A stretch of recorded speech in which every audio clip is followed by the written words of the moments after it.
Good evening. Thank you for joining us. My name is Sergio Gould. I'm the Executive Director of the Mexican American Civil Rights Institute. Tonight is the third installment of our virtual summer road trip series, and we are joined by Dr. Sergio González, who's in Wisconsin, and he is going to tell us about the history of Mexican Americans in Wisconsin. So, Dr. González is an assistant professor of history at Marquette University, where he studies 20th century U.S. migration, labor, and religion, focusing on Latino communities in the Midwest. He's the author of Mexicans in Wisconsin, the co-editor of Faith and Power, Latino Religious Politics since 1945, and most recently, a book called Stranger No Longer, Latino Belongings and Faith in 20th century Wisconsin, which explores the relationship between Latino communities, religion, and social movements in the 20th century Midwest. His current research examines the role of religious institutions and people of faith in social movements for immigrant and refugee justice. He's also working on a project looking at the central role the Midwest has played, or is now playing, in the country's immigration politics. So welcome, Sergio, to tonight's MACRI Talk. Sarah, thank you so much for having me tonight. I really appreciate any opportunity to share the history of Latinos in the Midwest. I am game for it. So thank you for having me. Absolutely. When I know you have some slides you're going to share with us, but one thing I just wanted to maybe start us out with before you go into your presentation is if you're wondering why are we going to Wisconsin today to learn about Mexican Americans. So recently it was in the census that Latinos are now the largest ethnic minority in Wisconsin. Yes? That's right. Yeah. Yeah. So people might not expect that. So I think your presentation is going to help us understand, well, how did we get to that? That's right. Yeah. I mean, this is the story of Latinos across the Midwest, and we'll definitely get to that at the end. And my job as a historian today, hopefully, is to give us some context to stretch that history back as far back as we can to understand it. All right. So I'm going to go ahead and share some slides with you all here tonight. All right. So I want to start us with a bit of an activity that I like to do with any group that I share a little bit of this history with. And I don't know where you're watching in from and whether you're watching it live or perhaps you end up watching this at some point in the future online. But I want you to, hopefully you can do this, indulge me in this activity. All right, so here's what I would like you to do. I want you to close your eyes and imagine a Midwesterner. All right. So hopefully everyone at home, wherever you're watching, is doing this, right? They're closing their eyes and they're imagining a Midwesterner, and they're thinking of kind of this typical image that comes to mind.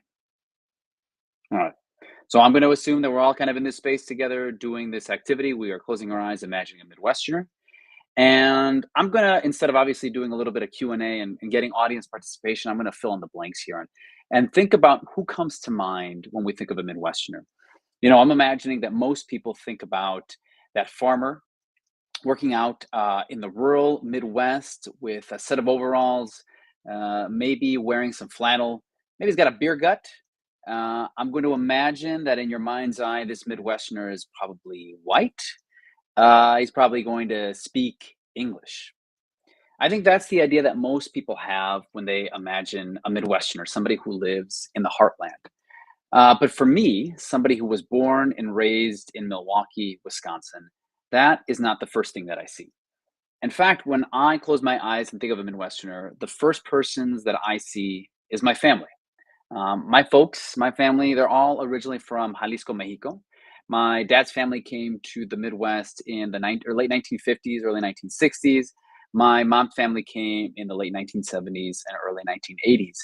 And when they arrived here in Milwaukee, Wisconsin, they found other people who looked like them, spoke like them, had similar cultural practices and shared ancestry and shared heritage.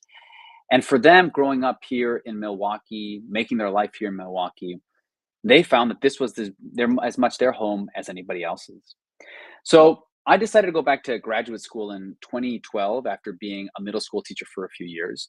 And when you go to graduate school, you have to set forward what your research agenda is going to be. You have to basically decide what are you going to commit the next decade of your life to study. So it better be something you really care about because you're going to spend a lot of time and a lot of energy delving into archives and trying to understand a history and being able to retell it to other people.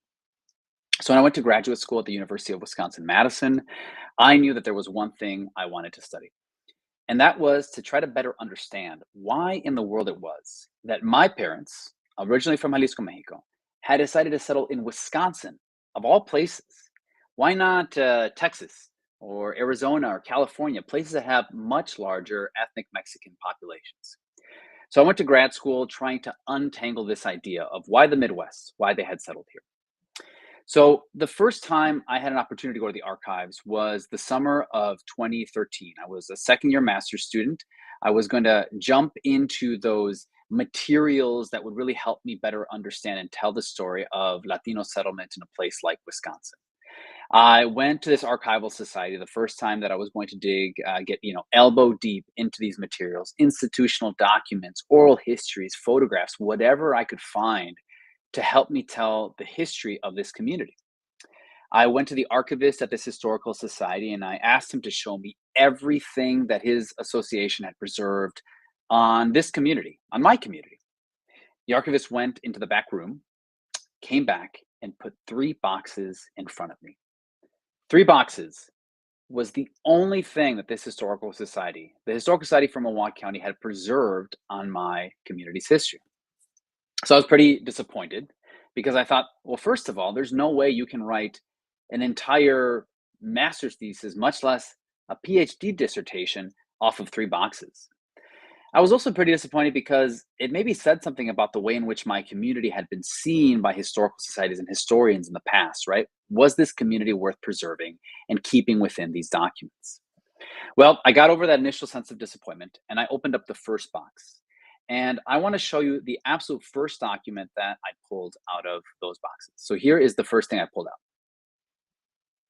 All right. So if we were in a room together, I would ask you to do a little primary source deep work, the kind of things that I would ask my middle school students to do before I went to graduate school.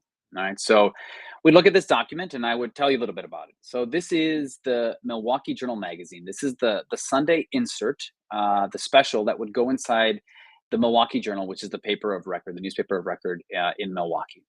And so every Sunday, the newspaper would feature a story that would help Milwaukeeans understand their city and their state. So this is from the summer of 1987, July 1987.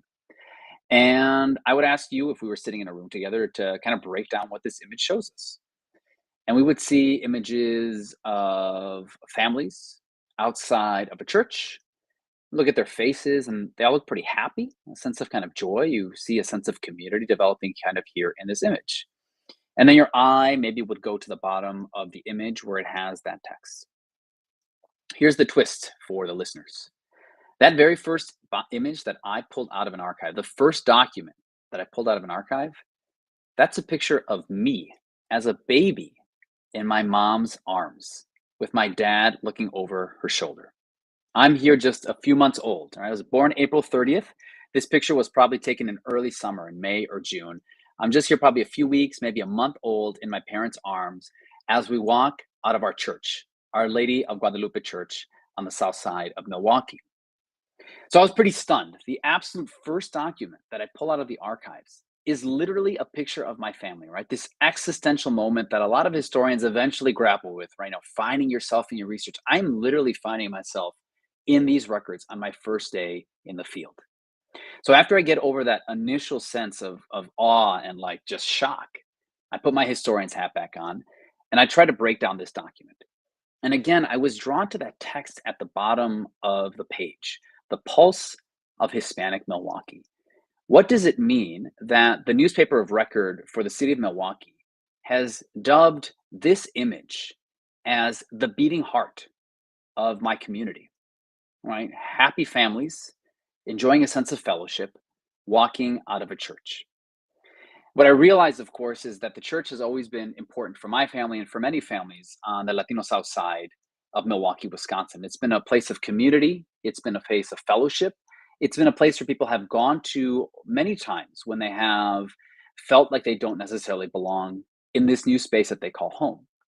But churches, I also remembered, is a place where Latinos have come to for generations to build a sense of social movements, to develop the armaments that they need to go back into their communities and to demand the human dignity that they deserve, not just in their workspaces, but in social spaces as well. And so this image was foundational for me. It basically set me on the path for the next decade of my life to try to better understand not just how Latinos have built communities in places like Milwaukee, Wisconsin, but also how they have turned to churches as places for social and economic, political, and educational formation. This image and the presentation I want to give you all today is a reminder that while we might have in our eye a very specific understanding of who the Midwest is, for many people who have called this region home for over a century, that's not the only image that they have in mind. And I'm reminded here of one of my favorite scholars, the anthropologist Suke Vega, who wrote a beautiful book on Latino Indiana. And she reminds us that the imagined Midwest is far from reality. This idea that exists for many Americans, not just on the coasts, not just in the US South or the Southwest, but even here in the region, that imagined Midwest is not the only Midwest that exists. And so that idea of the imagined Midwest and trying to trouble that idea has been at the heart of my work that I've been doing over the last few years. It's what has driven me to write my first book, which came out when I was in graduate school. I took a break from writing my dissertation to publish a book called Mexicans in Wisconsin with the Wisconsin Historical Society Press. It's a very early introduction, right? It's only about 100 and some pages, very short book. I wrote it with my parents and my middle school students in mind, right? I wanted to share all this research that I had been doing for so many years. I wanted to make sure that it was accessible to as many audiences as possible. In other words, you wouldn't need a dissertation or PhD in hand to be able to engage with this wonderful history. The second book that just came out earlier this year, this spring, is called Strangers No Longer, Latino Belonging and Faith in 20th Century Wisconsin. And it is my dissertation in book form. So I took all those years in the archives and I turned it into what I think is a compelling story about the history of Latinos in our state and how they have turned to religious institutions as places for social movements and social building across the 20th century. All right, so what I want to do today is to share a little bit of history from both of these texts, really as an introduction. There's no way that I can cover all of this in the half hour or so that we have together. I really look forward to any sort of questions you might have at the end of our presentation, and so we can engage in a little bit of dialogue about where this leads us in the future. Before I go forward, though, I do have one quick question I want people to engage with, all right? So I want people to think about this question so we can really get our historical moorings, our historical settings in place. So here's the question I want people watching it from home to think about. When did the first Mexican immigrant settle in Wisconsin, according to historical records? 1848, 1884, 1920, or 1945? And we're going to imagine if we had the rights to play the Jeopardy music, that'd be playing in the background right now. All right. The correct answer is 1884, just a few decades after the founding of the state of Wisconsin. And the first Mexican to settle in Wisconsin was this man right here. His name is Rafael Valles. He's originally from Puebla, Mexico. At a young age, young Rafael had shown a real talent for music. He was a bit of a musical prodigy. And he was his family sent him to Mexico City when he was a young man to continue to train as a musician, as a violinist, and as a composer. He was living in Mexico City in the 1880s when an American opera company was doing a tour of the country. And what would happen in the 1880s is these opera companies would arrive in different parts of Latin America, and they would ask local musicians to play with them while they were in town. So they recruited young Rafael to play with them while they were in Mexico City. And he did such a good job that they asked him to sign up with them as they came back into the United States. And so he came with them back to the United States, and he traveled the rest of the country with them as well on the tour. And for some reason that I've never been able to figure out why, at the end of his contract with this opera company, he settled here in Milwaukee, Wisconsin in 1884. and he decided to live here for the rest of his life. He became a composer. You see one of his original pieces there, La Fidelita. He became the instructor for some of the city's elite. He taught kids piano and violin here in the city. He became the organist and the choir director for some of the biggest churches and synagogues in the city of Milwaukee. He got involved in local politics. And importantly for me, as a professor at Marquette University, he became Marquette's first Latino professor at the turn of the century. So he taught courses in music at Marquette. He also found ways to really integrate himself into the community. He married a German-American woman named Mary Schoen. She was a classically trained musician herself. They had 3 kids and then made a pretty good life for themselves. So this really stretches back our history. If we think about Latino settlement here in Wisconsin, all the way back to the late 19th century, and we know that Latinos have been in the Midwest since even before this region was part of the United States proper, right? Mexicans and Central Americans have been coming to this region since the 19th century and have been making a home for themselves in this region for over a century. And that's a reminder, is if there's one thing that we take away from our time together tonight, is that Mexicans and Latinos are not newcomers to this region. There is, I think, a persistent media narrative, and a narrative, I think, among many people, even within this region, that Latinos are merely new arrivals to the US. And while that may be true for the number who continue to arrive to the region, really all across the country to this day, the historical presence of Mexicans and Latinos in this region reaches back over a century. You see here this image of the Alvarez family who traveled to Door County, which is in northeastern Wisconsin, every single year in the 1930s and 1940s to come and pick the cherries in the Door County region. Right? And there's countless families like them who traveled to this region. Some of them came as migrant farm workers. Some of them came to settle in these new places that they would call home. So what I want to do today in the little time that we have together is to share a little bit about this history, right? To give you a very quick tour of the history of Mexicans in the state of Wisconsin. And today I'm going to focus explicitly on the history of Mexicans, not Latinos, because that would take even more time to tell the history of Puerto Ricans and Cubans and Salvadorans and Guatemalans who have also made their home here in the Dairy State. So today we'll focus on Mexicans.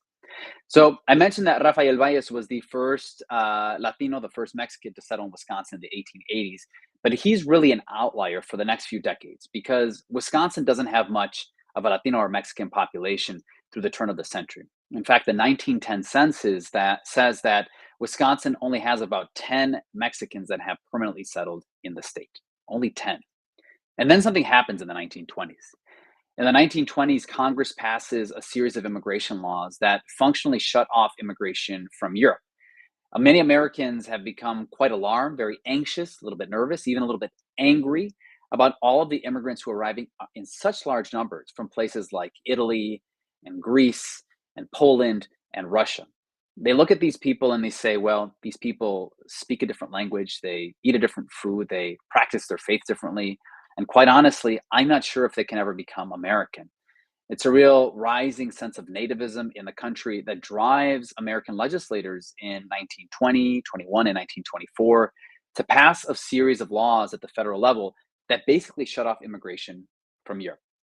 But when they do that, they know that they're also ending potentially access to one of the most important things that American employers want to keep their businesses running, and that's labor.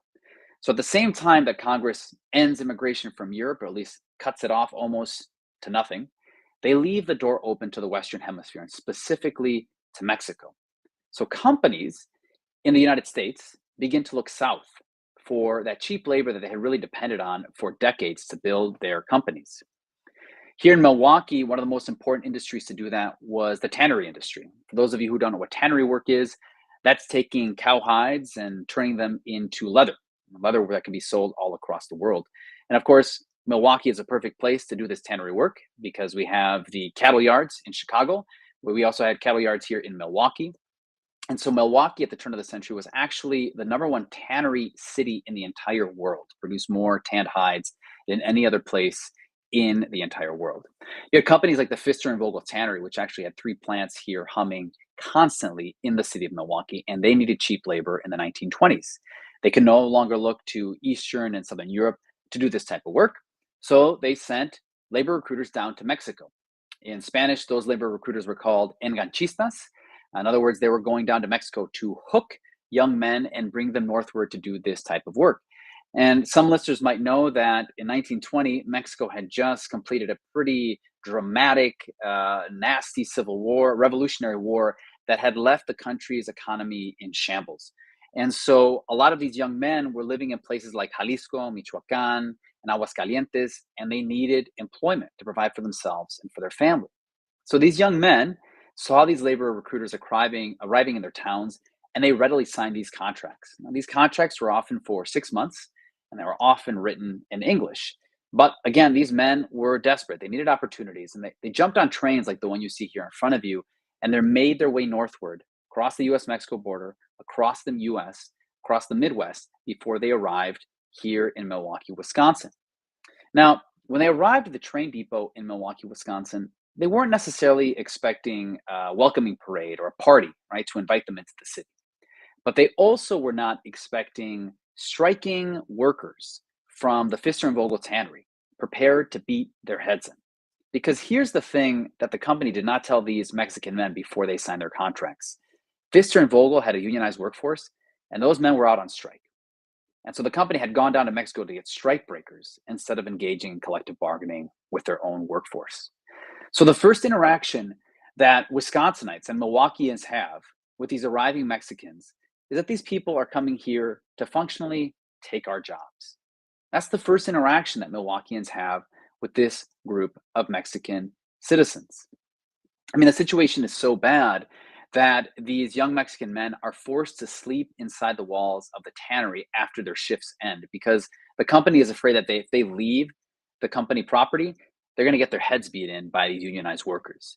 And again, I don't know if you know what tannery work is like, but it's taking these nasty cowhides, putting them through a caustic chemical process that smells disgusting and turning them into leather.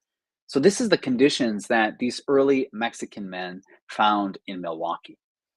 Now, you might imagine after that type of reception and that type of hoodwinking, that these Mexican men might have said, forget it, we're out of here. We're not going to stick around if we have been lied to.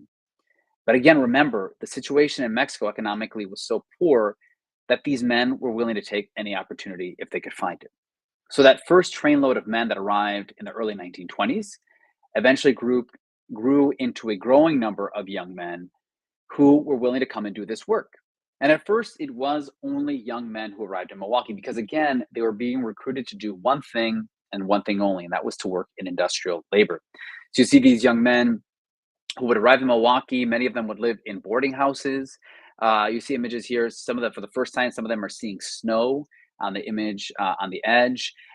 You see them here trying to find a little recreation at the lakefront here in Milwaukee and Lake Michigan. These young men realize that, the reception they found in Milwaukee may have not been all that hospitable, but the work was good, the pay was good.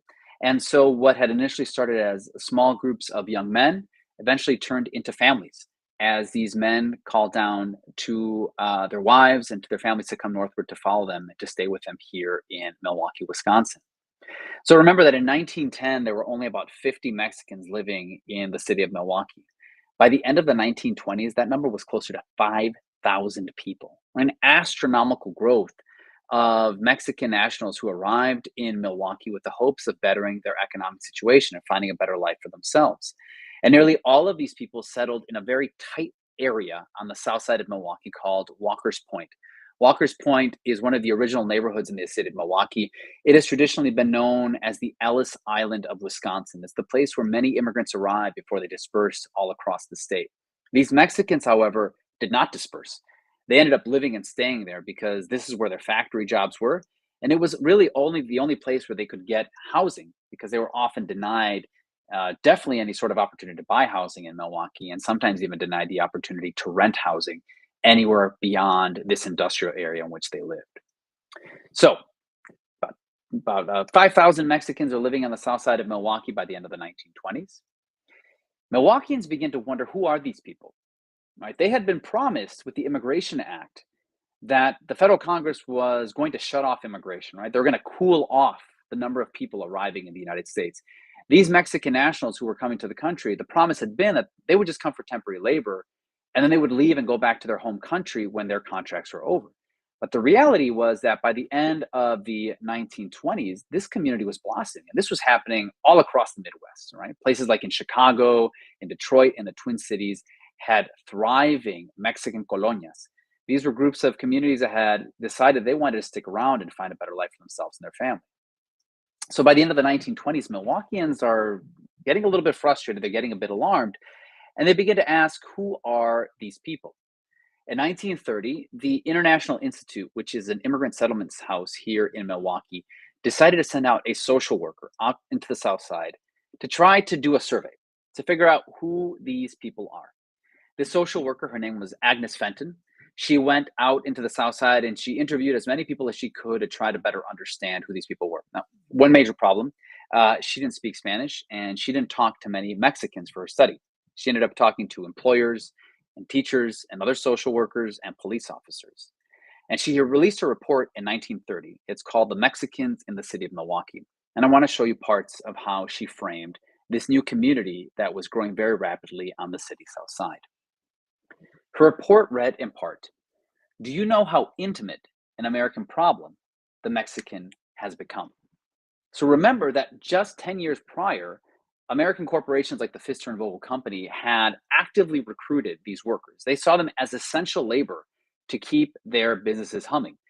But just a decade later, Milwaukeeans are now perceiving these growing groups of Mexicans as a problem that has to be solved.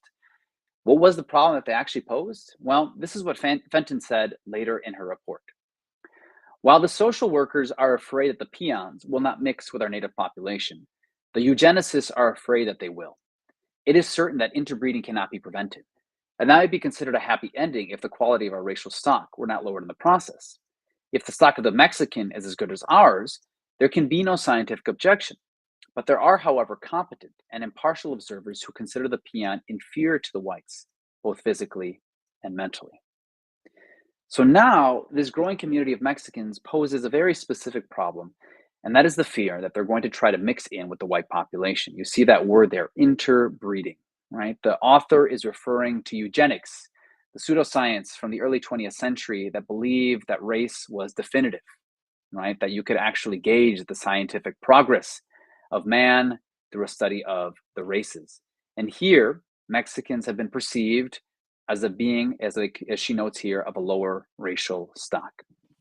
So it's obvious that if this is the number one immigrant settlement house in the city, and this is how they perceive Mexicans, that the growing Mexican community in Milwaukee was going to have a tough time for themselves in the city. And what do they end up doing? Well, they did what every European immigrant group that had preceded them had done over the 19th century. They turned inward and made the institutions that they needed to survive. They did things like create their own mutual aid societies. So you have here Milwaukee's first mutual aid society, La Sociedad Mutualista Hispano-Azteca, founded in 1929. And this is an organization that did everything that mutual aid societies have done across time, right? They provided funeral services and health benefits, and they opened up spaces for celebrations, like you see here for a Mexican Independence Day celebration. And I want us to look at the image, right? You see, of course, in the image, the banner, the Mexican flag in one corner, the banner of the organization in the middle, and then, of course, behind the women, the American flag. What this tells us, of course, is this community is trying to figure out their space in their new homes.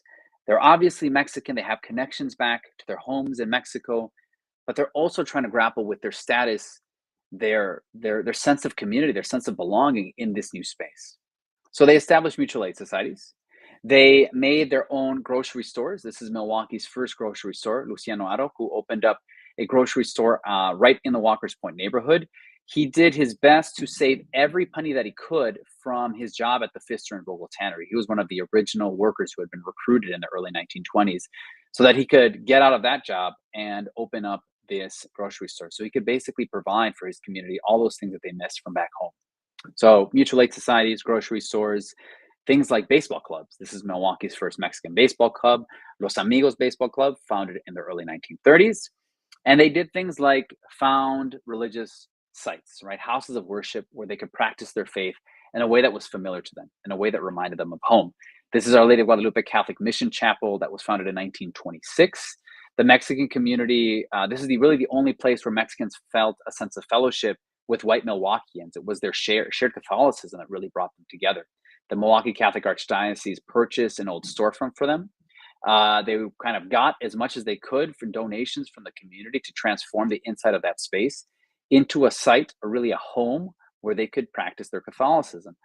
And they also, beyond that, did things like have parades. This is the first Mexican Independence Day parade in Bayview, which is a neighborhood south of Walker's Point, in 1930. So this community had grown to 5,000 by the late 1920s. This is a community specifically of Mexican nationals, of Mexican citizens who arrive as immigrants in the United States. In the 1940s and 1950s, they were joined by another ethnic population. These were not immigrants. These were Texas Mexicans arriving from the US-Mexico borderlands. Of course, after World War II, the Midwest was booming in its agricultural production, and they needed workers to fill the fields. They looked, places like Minnesota, Michigan, Wisconsin, Illinois, and Ohio, looked to places like Texas to fill that type of labor. So you had Texas Mexicans or Tejanos who came up to Wisconsin every single year, beginning in the mid-1940s after World War II, to do this type of work. And Wisconsin, by the 1950s, became the #1 canning state in the entire country, right? So they produced more canned vegetables and more canned fruits than any other state in the nation. And that work was done primarily by Texas Mexicans. About 15,000 Texas Mexicans made their way to Wisconsin every single year during this period. People like the Almanderes family, who came up from Carrizo Springs every single summer to work in Door County's cherry orchards.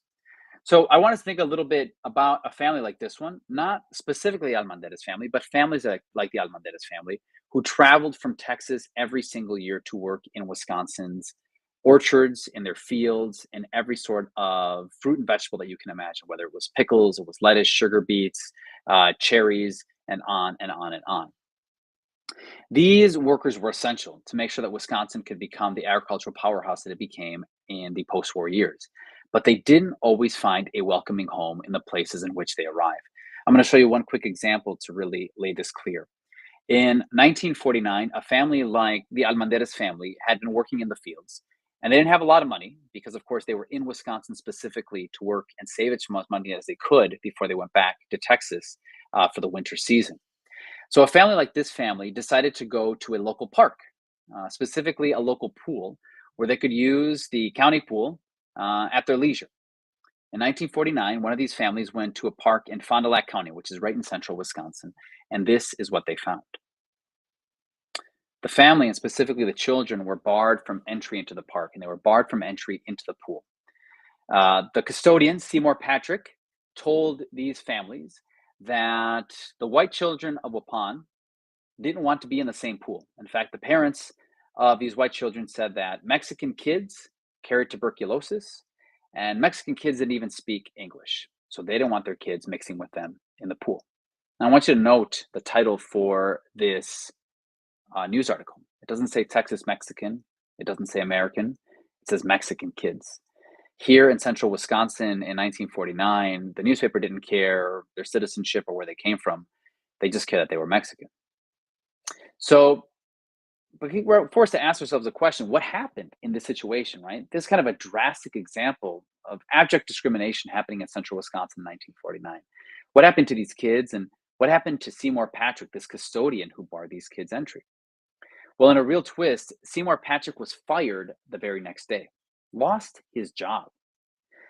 Because there's one thing that the agriculturalists, right, the farmers in Waupun understood, was that these workers may have not had a lot of economic power, they may have not had a lot of political power, but there was one big thing to their advantage, right? One power that they could control, and that was the power of their feet. Every single year when they got into their trucks in April and March and pointed the trucks to the specific direction they were going to go to work, they got to decide where they were going to end up.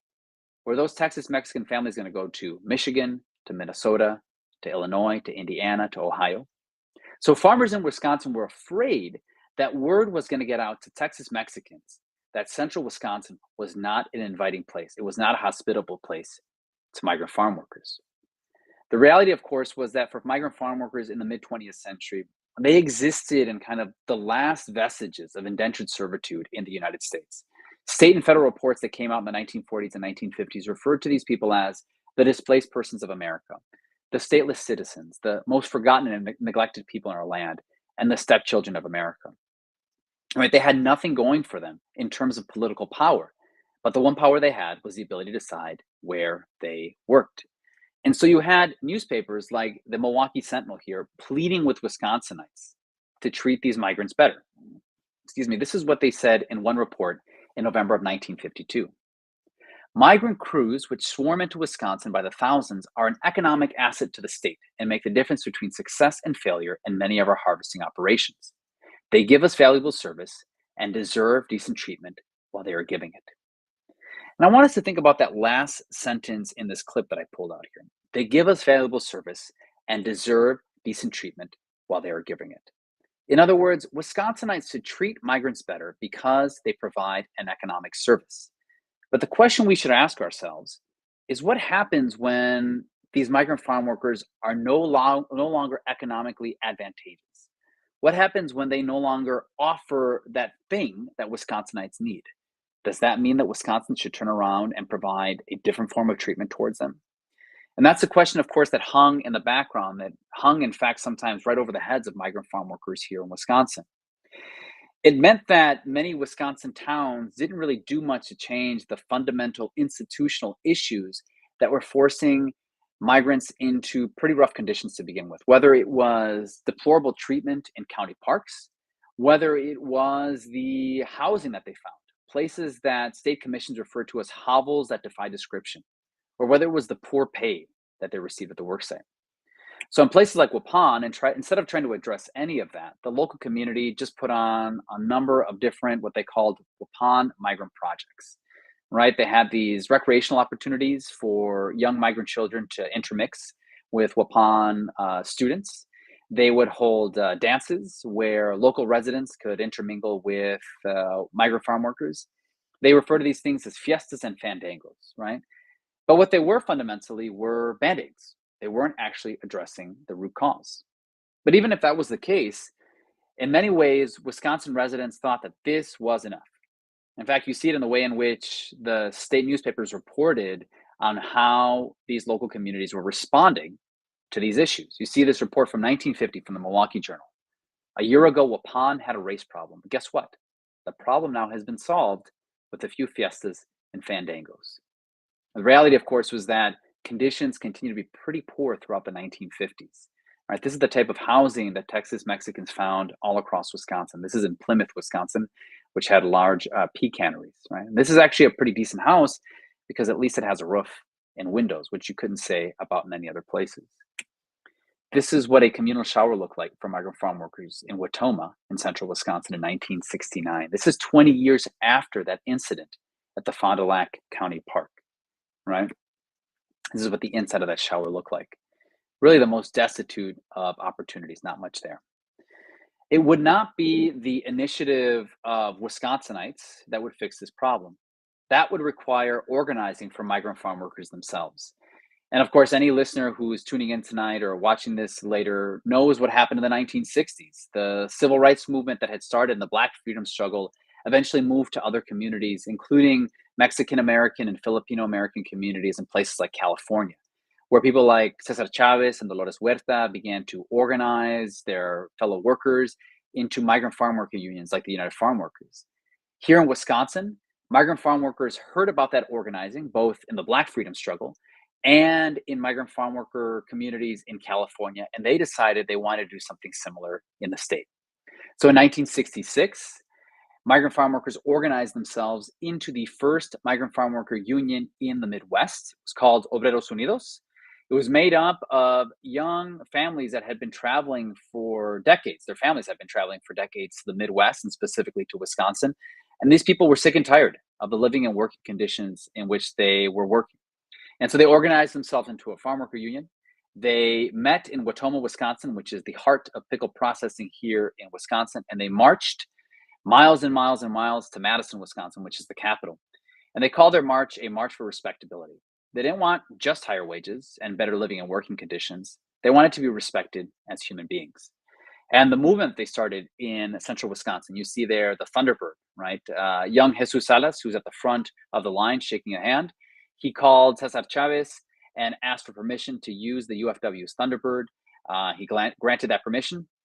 That movement spread all across Wisconsin as it was spreading all across Mexican American communities in the United States. And it made its way into places like Milwaukee, where Milwaukee's Mexican American community had grown astronomically over the 1960s and 1970s. And a Chicano farm worker movement settled here in the city and eventually spread into efforts for police reform and bilingual education and better economic opportunities for Mexican Americans and Puerto Ricans. And throughout the 1960s, 1970s, and 1980s, the cities and the state's Mexican population continued to grow. You see here the Mexican Fiesta Parade, which has now celebrated its 50-year anniversary last year. A Mexican Fiesta, which happens every single August on the Summerfest grounds in Lake Michigan here in Milwaukee, a celebration of Mexican culture, Mexican ancestry, and Mexican heritage. As Sarah mentioned at the beginning of our time together today, Latinos now account for the largest minority population in the state of Wisconsin. The 2020 census marked a population of over 440,000.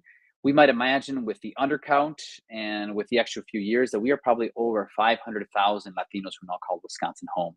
They are over 9% of the state's population. And they have grown not just in the southeast of Wisconsin, where Milwaukee and Waukesha, Racine, and Kenosha County are. Those are the places where Mexicans have traditionally settled across the 20th century. They are now in every part of the state. In fact, the last census, as you'll see in this map here, showed that nearly every single county in the state of Wisconsin witnessed a dramatic growth in its Latino population. And the fastest percentage change wasn't happening in Milwaukee or Madison. It was happening all across the state in counties that perhaps just a few decades earlier had a very small or minimal Mexican or Latino population. This map might not mean as much to people who don't know the state of Wisconsin well, but I want you to just look at the lower three bar graphs, places like Door County, Kewaunee County, and Trempealeau County. And look at those numbers, right? In Trempealeau County in 1990, that's over on the western part of the state by the Mississippi River in Minnesota. In 1990, Trempealeau County only had 53 Latino residents. Today, Trempealeau County has over 2,000 Latino residents. If you go to one of Trempealeau's largest cities, Arcadia, you drive down the main street in Arcadia, there are Mexican grocery stores, Mexican panaderias, Mexican barbershops. If you go to the Arcadia kindergarten, you find that the majority of kindergarten students are now Latino students. So the question we should ask ourselves, of course, is how are they being received in the states, right? Not just in Milwaukee County or Kenosha or Racine County, but how are they being received in places like Trempealeau, in places like Green Bay? Well, unfortunately, the stories that we've seen over the last few years have been disheartening. Remember, I mentioned Arcadia now with a growing Latino population, ICE raids. Or Wisconsin in 2020 tried to pass a law to make English the official language of the state. Or in a place like Whitewater, which is here not too far away from Milwaukee, which has seen a growing recently Nicaraguan and Venezuelan population, right? People arriving seeking safe harbor. Or we think about 2016, when the state legislature tried to pass a series of laws that would have deputized law enforcement, local police and sheriffs, and functionally made them officers of immigration and customs enforcement, right? Would have forced them to, if they stop somebody, check their documentation status, and potentially hold them for detention and deportation. In February of 2016, in protest to those proposed laws, 20,000 people went to the Capitol in Madison and protested. With a clear voice, they said, "This is not who we want Wisconsin to be." And amazingly, that same morning on February 18th, 2016, the legislator decided not to take up the bill, and the governor did not sign it. And the romantics in us might look at these pictures, right? These massings of social movements and imagine that these people, these 20,000 people, immigrants, their neighbors, their friends, their family, had come together with a clear voice and they had stopped this proposed legislation, this nativist anti-immigrant legislation, dead in its track. But the reality was that the reason this law was not passed was that dairy operators had picked up the phone and called their state legislators and reminded them that Wisconsin is the #2 dairy industry in the country. And that industry is dependent not just on immigrant labor, it's dependent on undocumented immigrant labor. So they reminded that legislators that if they passed this law, it would cripple the state's dairy industry. And it's a reminder that we have to continually come to, right? And it's a reminder, I think, that Wisconsinites have had to grapple with over the last century. This is a recent study published by the University of Wisconsin School for Workers. They noted that agricultural workers are essential Wisconsin community members. They milk cows, harvest cherries and cranberries, prune nursery plants, sort potatoes, and package frozen or canned vegetables. Often having traveled to Wisconsin from long distances, agricultural workers establish themselves here, bringing with them their talents and skills, as well as their hopes and dreams. With little recognition and institutional support, these workers are made invisible, even to the communities they live in and support. And so I think that's the work that we have in front of us. We think about this history, 100 years of Mexican and Latino settlement in the state of Wisconsin. But we still have to continue to understand how Wisconsinites, Midwesterners, and I think the country in general, refuses to see these people as legitimate members of their communities here in our state. So the work that we have in front of us is to remember that we are all Wisconsin. Thank you.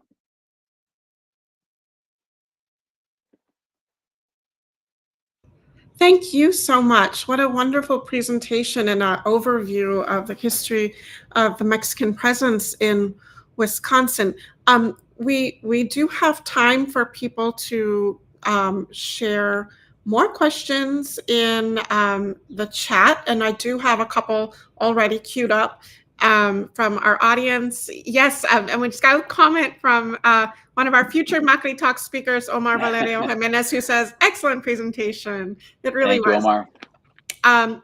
Okay, question one. Is there some place to hear Rafael Baez's music? Oh, that's a great question. So, interestingly enough, I did a piece with Wisconsin Public Radio when I was in graduate school, and on Rafael Baez, and they went to the Historical Society and got a copy of his music, and somebody played it. So, if you find that piece on Wisconsin Public Radio about Rafael Baez, in the background, you will hear Rafael's music playing. Okay, very good. Yeah. All right. And then I think because a number of presentations we've had over the years have talked about Mexican settlements and experiencing school segregation, the question is, were Mexican or Latino students in Wisconsin in segregated schools in the early 20th century? Yeah, this is a great question. You know, the Juan Crow system that existed in places like Texas was not explicitly present in the Midwest, right? And this is, of course, one of the reasons that Texas Mexicans made their way up to the Midwest every single year. They wanted better jobs, but they also had expectations for better social life, right? But the reality was that there were other forms of discrimination that existed. So I'll give you one example. In Milwaukee, Wisconsin, there did not exist explicit separate schools for Black Milwaukeeans, for Latino Milwaukeeans. But the residential segregation that existed in the city functionally made separate schools, right? So because Black Milwaukeeans live very tightly packed on the north side, and because Latinos basically live very tightly packed on the south side, the schools that they went to many times turned into de facto segregated schools. Mm-hmm. And so, you know, we have stories going back from the 1920s of where you have Mexican immigrant children going to school, and of course, none of their teachers speak Spanish, and they're not going to make the effort to engage with these students. And the real irony, of course, that there was no effort to make bilingual programs initially for Latino students was that Milwaukee is the home of bilingual education. In the late 19th century, it was the place where German Milwaukeeans had created robust programs that facilitated both English instruction and German language instruction. And there's something lost in translation here that happens between those Europeans and those Mexicans, right? They don't see these Mexicans kind of following in the same path that they did. They see them as really an othered group, a racial other group. Yeah. Okay.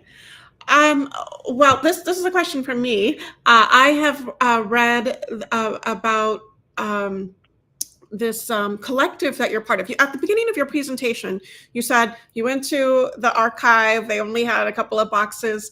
So I think you have been working to try to increase the representation of Mexican and Latino history in archives in Wisconsin. So can you tell us about this collective that you're part of that's doing that kind of work?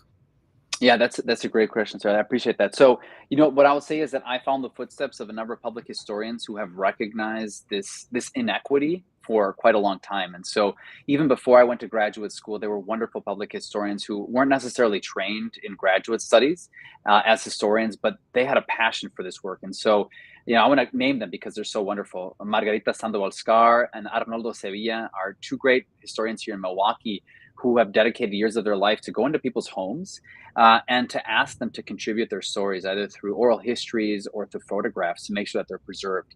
So when I went to graduate school, I was very fortunate to connect with them.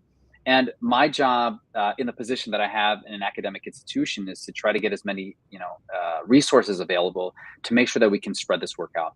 So I'm part of a collective called the Wisconsin Latinx Collective, Wisconsin Latinx History Collective here in Wisconsin. We have public historians and academic historians working together to recover this history. We are going into communities, talking to the people that we know, meeting people that we don't, and telling them about the importance of recovering these histories and making sure that they're deposited in historical societies. And that then requires us to work with those institutions to remind them of the importance of not just saving these stories, but publicizing them and making them available to as many audiences as possible. Because again, we want people to know that you can't tell the story of Wisconsin without telling the story of Latinos and Mexicans. And as I noted at the end, this is the future of our state, which means this isn't just about the past, it is about what's coming ahead of us. And so the work that we're doing as historians is not just academic work to put things away in a closet, right, to have things preserved. It's to try to educate a larger public about the work that we have ahead of us. Well said. Thank you. Let's see. So we do have a question from Omar. So I guess he has an example from neighboring state, kind of in Iowa. So he says, were there any so-called Mexican rooms in schools like that existed in Iowa? Mexican rooms were separate classrooms within elementary schools where Mexican students were segregated. That's a great question, Omar. Yeah, I mean, Texas had, all across the Southwest, they had Mexican schools. And then you had in parts of the Midwest, these Mexican rooms, including in places like Iowa. I haven't found any instances of that here in Wisconsin. Again, it was often more just kind of de facto segregation that existed. It wasn't very explicit type of work. In the 1950s, in rural areas in Wisconsin, there was a purposeful effort by religious organizations and state institutions to try to bring communities together. And so you have, some examples in where places like Watoma and Waupun, where I mentioned earlier, where you do have some groups trying to break down some of these barriers that exist community, but they never go as far as they should. It's really not until the mid to late 1960s where you see deliberate efforts to make this a part of the educational system. Yes. I have another question. So at the beginning, you showed us that you went to the archive and you saw this magazine and, oh, it's you. Yeah. When you're growing up, did you know that? Yeah, my family's really humble. And so like that, I'd seen it when I was a kid, but it's tucked away in some closet. It's not even like on a wall. It's not even framed or anything. Like it's buried away with other pictures. And so I hadn't seen it in years. So when I tell you that it was like an absolute shock, I didn't see myself first, because who recognizes themselves as a baby? I saw my mom and my dad and their youthful faces, right? And that was the first thing. I saw my tias in the background. And then I saw the church that I was baptized in, right? I mean, so it was an absolute shock. And in some ways, it was like, I knew right away that regardless of how difficult grad school was going to be, like I was doing what I was supposed to be doing, right? And that's just kind of like this aha moment you have when you find yourself in the archives. Yeah. It was a sign. It was a sign. Yeah. Well, it looks like if anyone wants to throw out a question, we've got like 2 minutes. But it looks like we have run out of audience questions. I just want to thank you for spending the time with us tonight and for the work that you do. I think that, getting to understand just how much people of Mexican descent have been part of economies of states all across the country. It's really important that we know this. It's important that all Americans know this because it's American history. But I think it helps us better understand how we are part of the fabric of America and have been a long time, right? So thank you so much for the work you're doing, Dr. Gonzalez, and best of luck with your future projects. And next time you've got a new project out, let us know. Maybe we can get you back here. I do want to just thank everybody who tuned in tonight. If you enjoyed tonight's presentation, we've got more. Coming up Tuesday, August the 13th, we'll be joined by Dr. Natalia Molina for a MACRI talk on the Nayarit restaurant in Los Angeles. In fact, let me just throw up a little image for you so you can see what that looks like. But we'll be with Natalia. Again, that's, oops, let me, too many things up on the screen here. August 13th, 6 p.m., same time, same place. We'll be with her then. And then we've got all kinds of things coming down the pipeline, and you can always find out about our upcoming programs on our website, somosmacri.org.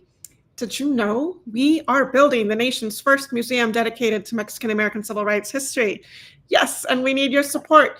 We need you to visit our website, subscribe to our newsletter, follow us on social media so you can keep up with all things MACRI. I want to thank our funders, especially the City of San Antonio, Bexar County, AARP, Wells Fargo, the Mellon Foundation, the John L. Santikos Fund of the San Antonio Area Foundation, the National Trust for Historic Preservation, the Texas Historical Foundation, and of course, individual donors like you. Thank you so much for your support. And again, thank you, Dr. Gonzalez. It was such a pleasure to learn with you tonight. I hope Thank you for having me. Of course. I hope everyone has a good night. See you soon.